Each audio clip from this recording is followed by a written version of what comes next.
네, 여러분 반갑습니다. 오늘도 올바른 학생 지도를 위해서 우리 선생님들께서 수많은 고민거리를 안고 계실 텐데요. 그 고민을 해결해 주시기 위해서 선생님과 얘기 나눠보도록 하겠습니다. 어서 오세요. 네, 안녕하세요. 반갑습니다.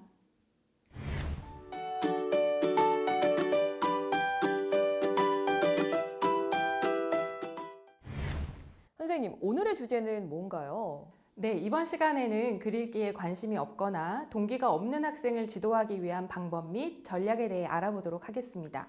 혹시 이 강의를 보고 계신 선생님 반에 글읽기에 관심이 없는 학생이 있나요? 혹은 글을 읽어야 할 필요성을 알지 못하는 학생은요? 한번 떠올려 보시기 바랍니다. 네, 아마 선생님들 머릿속에 몇몇 학생들의 얼굴이 떠오를 것 같은데요. 글 읽기 자체에 관심이 없거나 아니면은 글을 읽는 거에 대한 필요성을 느끼지 못하는 학생들을 어떻게 지도하면 좋을지 많이 고민이실 겁니다. 자, 그래서 솔루션 박스를 준비했는데요. 이렇게 세 가지 솔루션이 있는데 첫 번째 솔루션부터 한번 확인해 보도록 하겠습니다. 첫 번째 솔루션. 네. 교내 포스터를 활용하라입니다. 네, 맞습니다. 네. 첫 번째 방법은 교내 포스터를 활용하는 건데요. 글 읽기에 관심이 없거나 동기가 없는 학생을 보면 대부분 글을 읽는 것 자체를 하지 않는 경우가 많습니다. 말 그대로 글자 자체를 읽지 않는 것이죠. 이러한 경우에 학생들의 실제 생활과 밀접하게 관련되는 상황들을 활용한다면 글 읽기에 조금씩 관심을 가질 수 있을 거예요. 아무래도 자신의 생활과 관련되다 보니까 그 내용이 학생들에게도 유의미하게 다가오겠죠? 선생님, 글 읽기를 싫어하는 학생이라면 사실은 이런 포스터도 읽지 않고 그냥 지나치지 않을까요? 네, 충분히 그럴 수 있습니다. 그렇기 때문에 단순히 포스터를 붙여놓는 것만으로는 효과가 없어요. 그럴 땐 반 아이들과 각 후보가 내건 공약에 대해서 이야기를 나눠보는 게 좋습니다. 예를 들어 여러분 등교하면서 복도에 게시된 정교 학생회장 후보들의 포스터 잘 보았죠? 다음 주에 정교 학생회장 선거가 있으니까 포스터의 내용을 잘 보고 어떤 학생을 정교 학생회장으로 뽑으면 좋을지 잘 생각해 보도록 해요. 우리 학교의 대표를 뽑는 선거이니만큼 후보들의 공약을 확인하는 것이 중요하겠죠? 이런 얘기를 해주는 겁니다. 그러면 글 읽기에 관심이 없던 학생들도 우리 학교의 대표를 뽑는 선거니까 후보들의 공약을 잘 살펴봐야겠다라는 마음도 생기고 유심히 포스터의 내용을 살펴볼 거예요. 꼭 정교회장 포스터가 아니더라도 학교 게시판에 붙어 있는 다양한 포스터를 활용해도 좋습니다. 좋을 것 같습니다.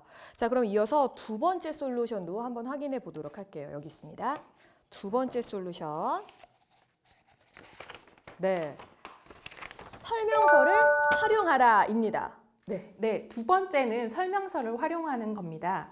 글이 학생들이 흥미를 갖는 활동과 관련된다면 글 읽기를 싫어하는 학생도 글에 관심을 가질 수 있습니다. 미술교과나 실과교과 등에서 조작 활동을 할 때 이 설명서를 잘 읽도록 지도해 보세요. 제가 학창 시절에 그런 적이 있어요. 그러니까 블록을 만들고 싶은데 빨리 만들고 싶은 마음에 설명서를 제대로 읽지 않고 만들어서 결국에는 잘못돼가지고 해체해야 되고 다시 만들고 그래서 굉장히 잘 읽을 걸 하고 후회했던 적이 있거든요. 맞습니다. 처음부터 설명서를 읽으라고 이야기를 해도 분명 안 보고 만드는 학생들이 있을 거예요.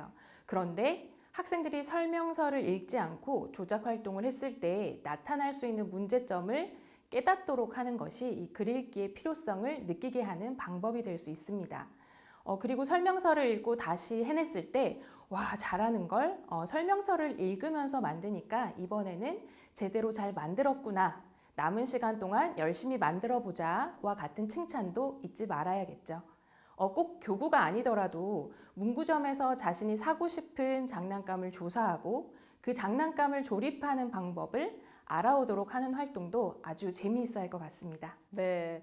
자, 이어서 마지막 솔루션 확인해 보겠습니다. 마지막 솔루션은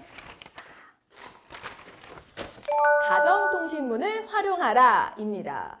네, 맞아요. 매일 학생들에게 배부되는 가정통신문이 참 다양하고 많죠. 이 가정통신문도 글 읽기에 관심이 없는 학생이 관심을 갖게 하는 글 소재로 활용될 수 있답니다. 근데 저는 사실 학교 다닐 때 가정통신문을 받으면 그대로 가방 속에 넣어놔서 정말 중요한 준비물을 챙기지 않는다든지 부모님 사인을 받지 않아서 난감했던 경험이 꽤 있거든요.